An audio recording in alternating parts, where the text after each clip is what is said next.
Meghan Markle launched her fashion merchandising app partnership in Australia 2 weeks ago, and sources confirmed she's already invested money in the company. If that timeline sounds familiar, it should. The Duchess of Sussex has now cycled through Clever Coffee, a handbag company, a jam business, a children's book, and the 40 by 40 initiative, each one arriving with fanfare and disappearing without explanation. The common narrative frames Meghan as a serial entrepreneur still searching for her niche, a hustler who simply hasn't found the right fit yet. That framing is generally to the point of fiction. What we're actually witnessing is something far more calculated, a behavioral pattern that has nothing to do with bad luck or market conditions, and everything to do with what these ventures are actually designed to accomplish. The Australia trip pulled back the curtain on this pattern in ways Meghan likely didn't intend. Every outfit she wore could be purchased instantly through an app, with Meghan reportedly taking a percentage of each sale. The execution was tone-deaf enough to generate international headlines, particularly when she promoted clothing purchases at a memorial site for Bondi Beach terrorism victims. But the real tell wasn't the bad optics. The real tell was what happened when people asked about Harry's clothes. During the Australia tour, fans flooded social media with questions about where they could buy the shirts and casual looks Harry was wearing. Nothing was listed. Zero monetization of Harry's wardrobe appeared anywhere on the app or through any other channel. This detail might seem minor, but it reveals the entire architecture of how Meghan approaches business ventures. Harry's clothes would have been easier to sell. Genuinely, men's shirts pack flat, require less complicated sizing conversations, and Harry himself has proven willing to participate in this kind of promotion. He actively pushed the narrative that Dior dressed him for the coronation. He wanted that attention. The excuse offered through sources was that promoting Harry's wardrobe isn't his brand, that it's not what Harry does. But Harry literally did exactly that before, which means the real reason lies elsewhere entirely. The ventures don't fail because of trolls or bad timing. They fail because every single one must orbit around Meghan specifically, and that requirement creates structural problems no business strategy can overcome. The evidence has been accumulating for years. Clever Coffee arrived with promises and promptly vanished from her Instagram presence. When was the last time anyone spotted Meghan drinking it publicly? The handbag company she promoted similarly disappeared from rotation. The jam business that consumed so much attention last year has gone entirely unmentioned in recent months. The children's book she authored generated its moment of publicity and then faded from discussion. The 40 by 40 initiative marking her 40th birthday, which asked 40 friends to donate 40 minutes of mentorship, produced a single announcement video and nothing further. Each venture follows the same trajectory, a burst of attention followed by silence, then replacement with something new. This isn't entrepreneurial. Experimentation. Experimentation implies learning from previous attempts and applying those lessons forward. Meghan's pattern shows no evidence of adaptation, no indication that she's absorbed what didn't work before. Instead, each new venture simply restarts the cycle at phase 1, the announcement phase where attention concentrates and validation flows freely.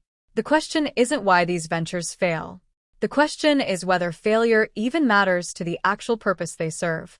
The Besties retreat in Australia exposed the fundamental transaction at work here. Women paid over $3,000 Australian each for what they believed would be a weekend with the Duchess. Meghan appeared for approximately 30 minutes. The organizers reportedly paid around $120,000 for a 90-minute appearance, but Meghan didn't even deliver that full duration. She collected her share and departed for a rugby match with Harry, leaving paying guests confused about what exactly they'd purchased. During her brief appearance, Meghan made a statement that crystallized her entire approach to these ventures. She told the audience, "I've spent all my life investing in women. Can I finally invest in me?" The audacity required to say this to women who had just paid thousands of dollars to be in her presence defies easy description. They had literally invested in her. Their money had funded her appearance fee. The organizers' payment had secured her participation. Yet Meghan stood before them requesting their permission to finally prioritize herself as though her entire existence hadn't already centered on that exact pursuit. This moment wasn't a misstep. It was Meghan articulating, perhaps accidentally, the actual framework driving every venture she launches. Each business opportunity becomes a vehicle for extracting validation rather than building something sustainable. The jam wasn't really about jam. The coffee wasn't really about coffee. The fashion app isn't really about fashion. These are mechanisms for generating attention that flows toward Meghan, creating moments where she stands at the center receiving affirmation. Once that initial burst fades, once the launch coverage cycles out of the news, the venture loses its purpose from her perspective. Daily jam production doesn't generate headlines. Ongoing coffee partnerships don't produce profile pieces. The work required to sustain a business delivers no narcissistic supply, so interest evaporates. The Netflix experience reportedly illustrated this active with painful clarity. Sources described the production of With Love, Meghan as grueling for everyone except Meghan herself. One insider characterized the final product as not worth the effort, noting that Meghan was allegedly a nightmare to work with throughout filming. The show was supposed to showcase Meghan's lifestyle brand, her cooking, her entertaining, her version of gracious living. But lifestyle content requires genuine engagement with the craft, a willingness to learn and be corrected, an openness to feedback about what works and what doesn't. None of those qualities align with Meghan's demonstrated patterns of behavior. When ventures shift from being about Meghan's presence to being about the product's quality, she loses interest at precisely that transition point. The launch is exciting. The work is not. The announcement generates coverage. The execution generates criticism. And criticism, no matter how constructive, how well-intentioned, how necessary for improvement, gets categorized as bullying rather than valuable market research. This classification serves a purpose beyond ego protection. It feeds directly into her most consistent product, the victimhood narrative that has proven more durable than any jam or coffee or fashion app. Meghan's most commercially successful output has been her own persecution story. The Oprah interview monetized her grievances against the royal family. The Netflix documentary monetized the same grievances with additional footage. Harry's memoir monetized their shared sense of mistreatment. Speaking fees at conferences and retreats monetize her status as someone who has allegedly suffered tremendously at the hands of institutions and media. This narrative has genuine commercial value. Book deals, documentary opportunities, paid speaking engagements all flow from maintaining the public perception that Meghan has been uniquely victimized by forces beyond her control. At a youth mental health event in Australia, Meghan claimed to have been the most bullied person in the world, man or woman, for 10 years. The grandiosity of this claim should have disqualified it from serious consideration immediately. 10 years would encompass her entire relationship with Harry, her time as a working royal, and her subsequent years in California. It would require her experience to exceed that of politicians facing assassination attempts, activists imprisoned for their beliefs, and whistleblowers whose lives have been destroyed for speaking truth to power. The claim doesn't hold up to even cursory scrutiny, but factual accuracy isn't the point. The claim serves a narrative function. When ventures fail, when negative coverage accumulates, when criticism mounts, the bullying frame provides insulation. She's not unsuccessful because her products lack substance. She's unsuccessful because trolls have sabotaged her efforts. The jam didn't fail to generate sustainable revenue. It failed because haters attacked her unfairly. The fashion app won't build lasting market share. It will struggle because of coordinated harassment campaigns. Every business outcome can be routed through the victimhood narrative, converted from failure into evidence of persecution. This creates a self-sustaining cycle.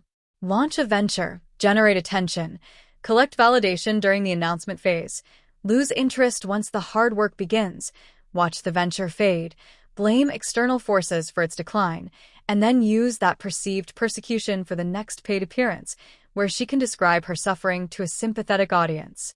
The ventures aren't the real business. They're content generation for the persecution storyline, providing fresh material for the victimhood narrative that actually pays. The communication patterns Meghan has established reinforce this interpretation. She operates almost exclusively through one-way channels. Comments remain disabled on social media. Press conferences don't happen. Interviews occur only in controlled, therapy-like settings where challenging follow-up questions aren't part of the format. The Besties retreat exemplified this approach perfectly. Meghan spoke. Music, the audience listened. No substantive dialogue occurred. She delivered her prepared remarks, collected her affirmation, and departed before any genuine exchange could develop. This communication style serves multiple functions simultaneously. It prevents the kind of pushback that might complicate her narrative. It ensures that her version of events enters the public sphere without immediate fact-checking. It creates an asymmetry where she can say whatever she wants and viewers must do the work of verification after the fact. But it also reveals something about her capacity for the give and take required in actual business relationships. Building a successful venture requires responding to customer feedback, adjusting product offerings based on market response, acknowledging when something isn't working, and pivoting. None of these activities fit within a one-way communication framework. Meghan's psychology, at least as displayed through her public behavior, doesn't seem to permit the flexibility genuine business success demands. Every piece of criticism becomes evidence of bullying rather than data about customer preferences. Every negative review confirms the persecution narrative rather than identifying areas for improvement. The Besties retreat demonstrated this rigidity in concentrated form. Guests complained almost immediately about the gap between what they expected and what they received. They had paid for a weekend. They received 30 minutes. Sources reported that some attendees began requesting refunds before Meghan had even left the venue. The organizers had promoted the event as an unforgettable weekend designed for women who want to reconnect and recharge, with Meghan featured prominently in the marketing materials. The actual delivery fell catastrophically short of those promises. Questions have emerged about whether the event's marketing violated Australian consumer protection laws. Ticket listings indicated that allocation was exhausted, implying a sold-out event. Photographs from inside the venue showed something different entirely. Estimates placed attendance at fewer than 100 people, with multiple observers noting that tables were only half-dressed to make the sparse crowd appear larger. Reports circulated that tickets had been given away free to hotel workers to fill seats. If the event wasn't actually sold out when it was marketed, that could constitute misleading conduct under Australian consumer law. None of this matters if the goal was never a sustainable events business. If the goal was generating content for victimhood narratives, the retreat succeeded perfectly. Meghan appeared, collected her fee, generated coverage of herself at a women's empowerment event, and departed. The guest complaints provide additional material. When coverage of the retreat disappointment spreads, it can be reframed as more bullying, more trolling, more evidence that Meghan cannot do anything without facing disproportionate criticism. The failure becomes useful precisely because it feeds the persecution narrative that actually generates revenue. Harry's role in all this deserves examination because it illuminates the dynamics at work. Throughout the Australia trip, Harry functioned basically as a minder rather than a partner. At the Besties retreat, he sat in the audience and applauded when Meghan entered. He rose to his feet as she took the stage. He provided the visible support she required for her entrance. When she spoke at other events during the trip, Harry was there performing devotion for the cameras. But the reverse pattern doesn't hold. When Harry speaks at mental health conferences, Meghan doesn't appear in the audience. When he gave interviews for his memoir, she didn't show up to demonstrate support. The active flows in one direction only.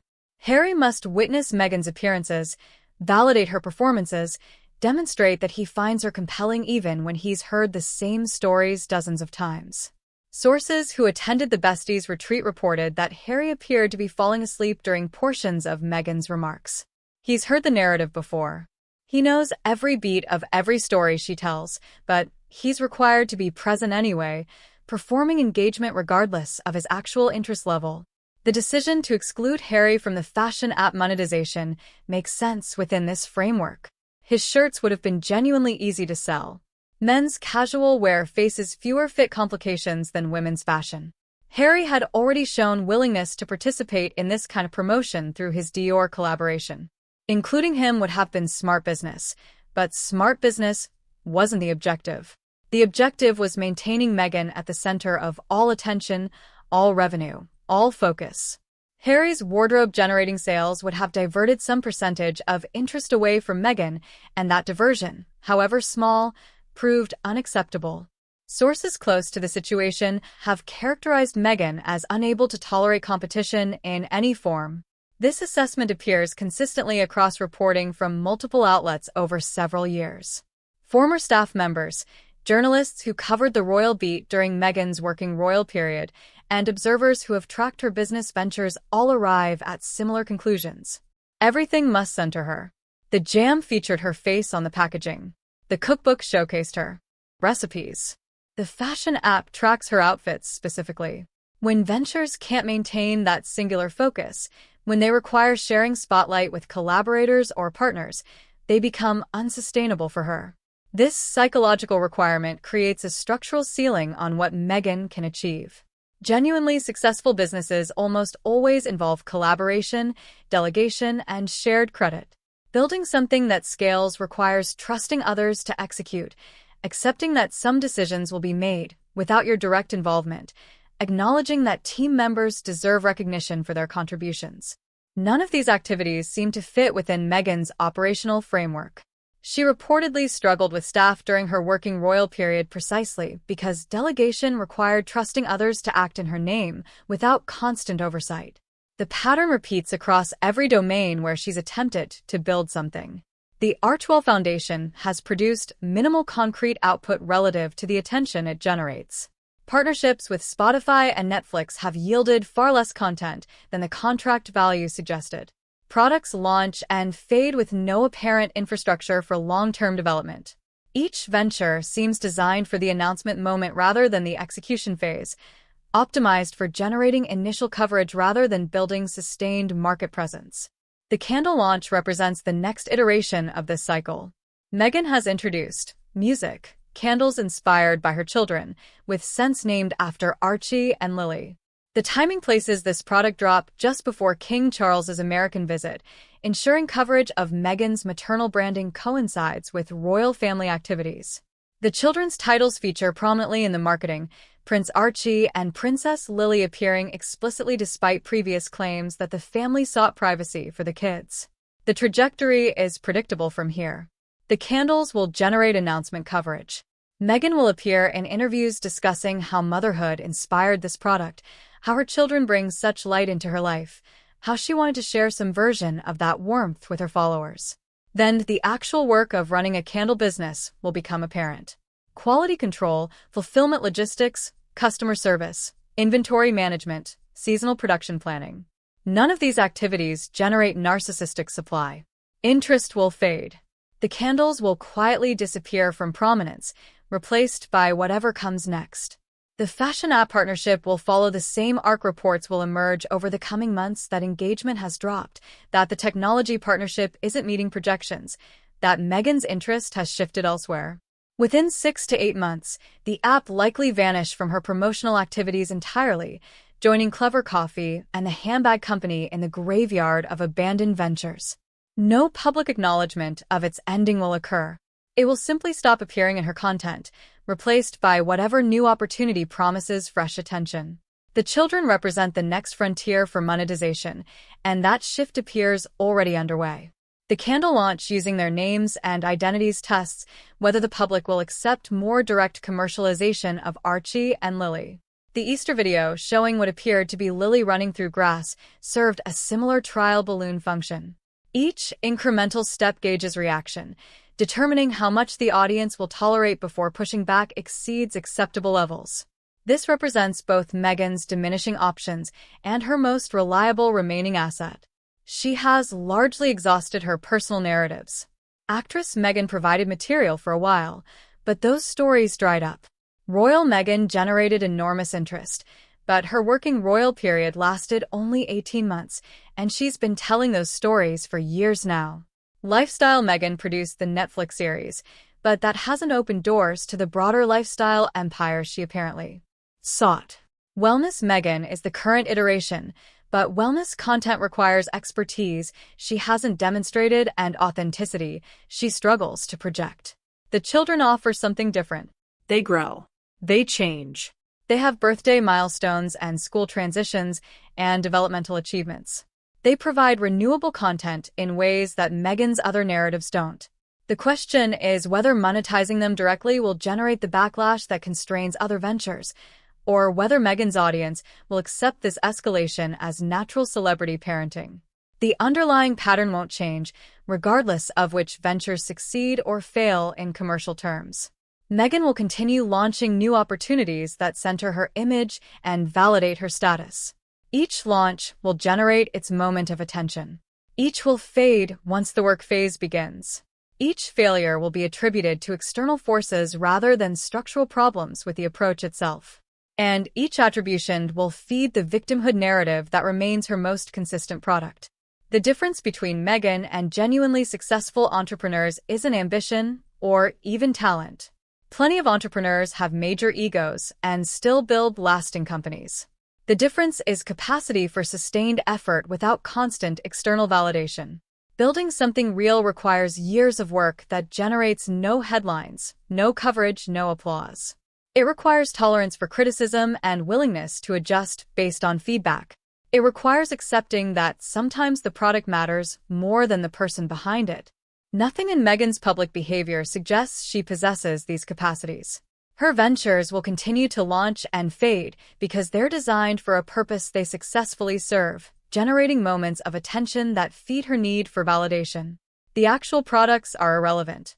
The jam, the coffee, the fashion app, the candles, these are props in a performance about Meghan herself. They exist to justify her presence in spaces where attention concentrates. Once that justification expires, so does her interest in maintaining them. The Australia trip stripped away the pretense more effectively than any previous venture failure.